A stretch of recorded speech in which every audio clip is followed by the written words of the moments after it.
गीता ज्ञानदाता म्हणतो. आता त्याची ओळखही सांगतो की तो तत्वदर्शी संत कसा असेल. श्रीमद भगवद्गीतेच्या अध्याय नंबर 15च्या श्लोक नंबर 1 मध्ये तत्वदर्शी संताची ओळख सांगितली आहे. काय म्हटलंय की हा एक संसार रूपी उलटा लटकलेला वृक्ष समजा, पूर्ण विश्व सर्व ब्रह्मांडांसमवेत, आणि ज्याची मुळं वर आहेत आणि खाली तिन्ही गुणरूपी शाखा आहेत. श्रीमद भगवद्गीतेच्या अध्याय नंबर 15च्या श्लोक नंबर 1 पासून 4 पर्यंत हे स्पष्ट केलं आहे. या उलट्या लटकलेल्या संसाररूपी वृक्षाची माहिती दिली आहे.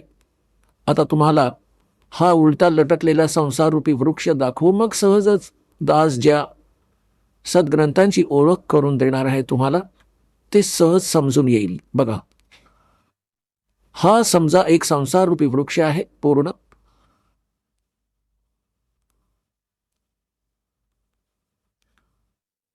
ऊर्ध्वमूलम अधशाखम. बघा, श्रीमद भगवद्गीतात अध्याय नंबर 15चा हा पंचदश अध्याय आहे. 15वा अध्याय. 15वा अध्याय हा याचा पहिला श्लोक आहे. यात म्हटलंय की ऊर्ध्वमूलम अधशाखम अश्वत्थम प्राहु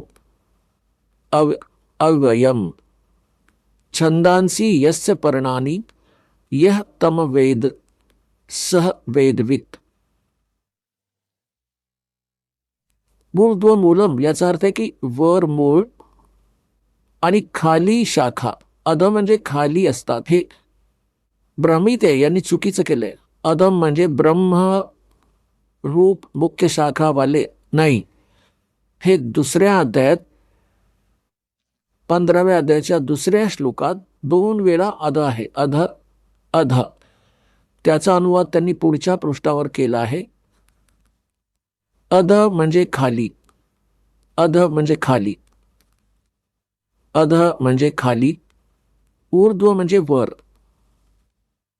अध म्हणजे खाली. अध म्हणजे खाली. तर आपण इथे शुद्ध करून घेऊ. यांनी गडबड केली आहे थोडीशी. अशी बेईमानी करून यांच्या लक्षात आली नाही. आता आपण पुन्हा 15व्या अध्यायाच्या प्रथम मंत्रावर पुन्हा आलो. ऊर्ध्वमूलम वरती मुळं आणि अधशाखम खाली शाखा असणारा, अश्वत्थम प्राहु अव्ययम हा संसार रूपी पिंपळाचा विनाशी वृक्ष म्हटलंय. छंदांचे यस्य पर्णानी, याची जी पानं इत्यादी आहेत, याचे छंद आहेत, विभाग आहेत, पार्ट आहेत. य तमवेद, या सर्व भागांना जे जाणतात, तम त्या अज्ञात अंधकारात लपलेल्या त्या सर्व विभागांना जाणतो. स वेदवित, तो वेदांचे तात्पर्य जाणणारा आहे. अर्थात तो तत्वदर्शी संत आहे. हे पहा, आदी पुरुष परमेश्वर रूप मूळ असणारे, या सांगण्यातील भाव आहे की वर जी ही मुळं आहेत, ही वर जी मुळं आहेत, ही तर समजा ऊर्ध्वमूलम, तर आदी पुरुष परमेश्वर म्हणजे परम अक्षर ब्रह्म हे जे आहे सच्चिदानंद घनब्रह्म हे मूळ समजा. आणि हे खोर अक्षर पुरुष, परम अक्षर पुरुष, हे खोर अक्षर पुरुष. हे पहा, हे पूर्ण ब्रह्म म्हणा, परमेश्वर म्हणा, परम अक्षर ब्रह्म म्हणा किंवा सच्चिदानंद घनब्रह्म म्हणा, ही मुळं आहेत. जसं की फक्त मूळ, आणि मग त्याच्या बाहेर जे जमिनीच्या बाहेर दिसून येतं त्याला झाड म्हणतात.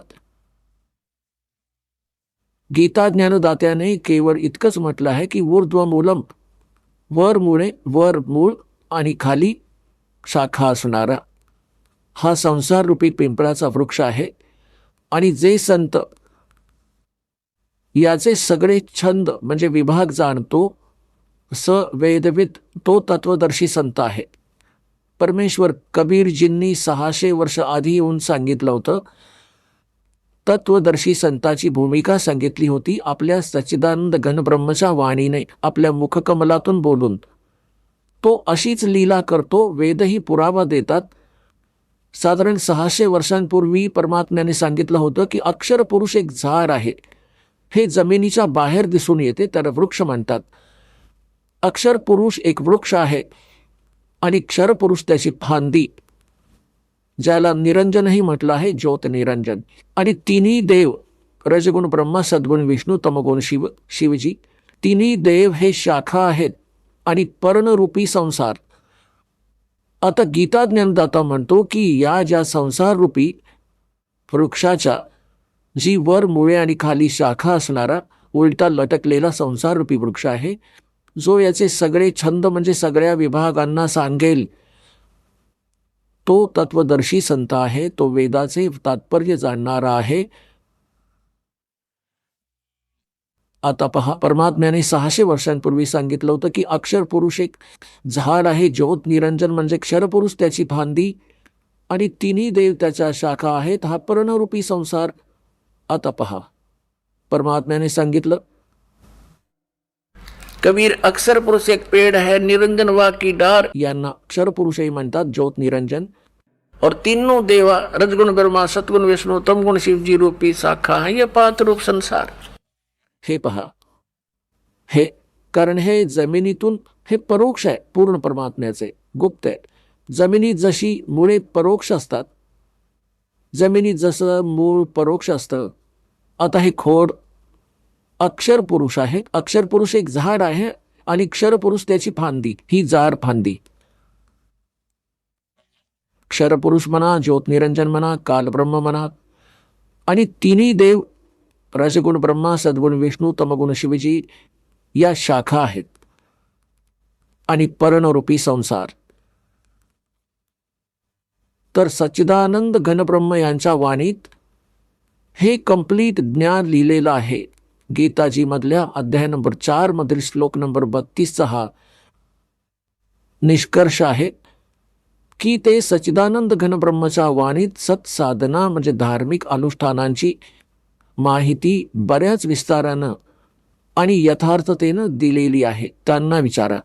आणि तत्वदर्शी संतांची ही ओळख सांगितली आहे की तत्वदर्शी संत सांगतील तो कसा असेल, तो जो संसार रूपी वृक्षाचे सर्व भाग सांगेल, सवेदवित, तो वेदांचे तात्पर्य जाणणारा आहे, अर्थात तो तत्वदर्शी संत आहे. बघा, आता इथे वाचतोय, यांची वाणी वाचूया. आदि पुरुष परमेश्वर रूप मूळ असणारे, अधशाखम खाली शाखा, हा चुकीचा अनुवाद आहे, बेईमानी करून ठेवली आहे. आणि संसार रूपी पिंपळाच्या वृक्षाला अविनाशी म्हणतात. वेद ज्याची पानं म्हटली आहेत, छंदांचा अर्थ वेद केलाय. आणि त्या संसार रूप वृक्षाला जो पुरुष मुळासहित मुळापासून आणि पानांपर्यंत, हे समजा, मुळासहित तत्वाने जाणतो, सवेदवित, तो वेदांचे तात्पर्य जाणणारा आहे, तो तत्वदर्शी संत आहे, तो वास्तविक ज्ञानी तत्वदर्शी संत आहे. आता इथून आणखी पुढे जाऊया.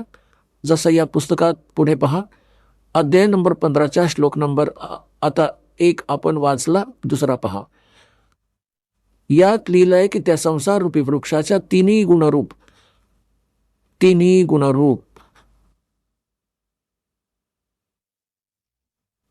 या शाखा आहेत. विषय प्रवालह या शाखा आहेत. बस इतकंच लिहायचं होतं. खाली आणि वर पसरलेलं सर्वत्र नाही, कारण पृथ्वी लोकावर हे ज्ञान सांगितलं जात होतं. आणि श्री ब्रह्मा, श्री विष्णू, श्री रजगुण ब्रह्मा, श्री सद्गुण विष्णू, श्री तमगुण शिवजी यांची जी पोच आहे, रीच आहे, त्यांची जी पोच आहे, जे त्यांचं प्रभुत्व आहे त्यांचं, ती केवळ या 3 लोकांवर आहे. पृथ्वी लोक, खाली एक पाताळ लोक आणि वर स्वर्गलोक. या 3 लोकांवर यांचं प्रभुत्व आहे, इथवर त्यांची पोच आहे. ते एकेका विभागाचे मंत्री आहेत. आणि पृथ्वी लोकात हे ज्ञान सांगितलं जात आहे, वर आणि खाली म्हणजे स्वर्ग आणि खाली पाताळापर्यंत यांची कीर्ती आहे. रजगुण ब्रह्मा, सद्गुण विष्णू आणि तमगुण शिवजी यांची. बघा, श्रीमद भगवद्गीता अध्याय नंबर 15चा आपण श्लोक नंबर 2 वाचत आहोत.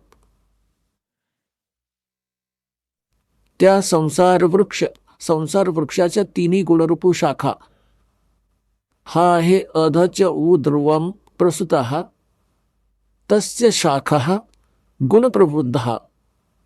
आता इथे तिन्ही गुणरूप जलाने वाळलेल्या शाखा आहेत, नाही आहेत.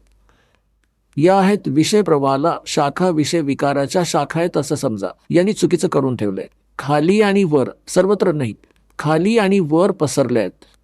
आणि मनुष्य लोकात, इथे पृथ्वी लोकात कर्मांच्या अनुसार बांधणारी, म्हणजे कर्मांच्या अनुसार आपल्याला सुनियोजित ठेवणारी मुख्य कारण आहे. मुलानी म्हणजे मूळ आहे, ती मुख्य कारण आहे. खाली आणि वर, सर्व लोकात नव्हे, केवळ वर आणि खाली पसरले आहेत.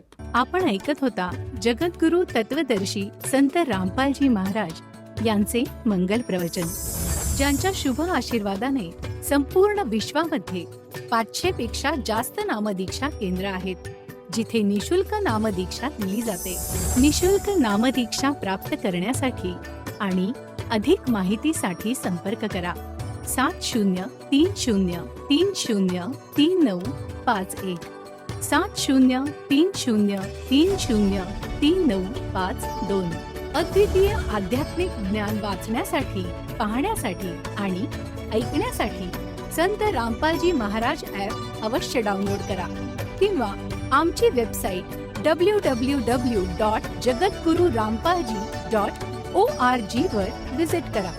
आम्हाला सोशल मीडियावर फॉलो करा. सर्व पवित्र धर्मांच्या पवित्र शास्त्रांवर आधारित प्रमाणित अनमोल पुस्तक ज्ञानगंगा किंवा जगण्याचा मार्ग यापैकी कोणतेही एक पुस्तक निशुल्क मागवण्यासाठी आपण आम्हाला आपले पूर्ण नाव, पूर्ण पत्ता, पिनकोड आणि फोन नंबर सह लिहून 7030303951 किंवा 7030303952 या नंबरवर SMS करू शकता किंवा 7030303950 या नंबरवर व्हॉट्सअप देखील करू शकता.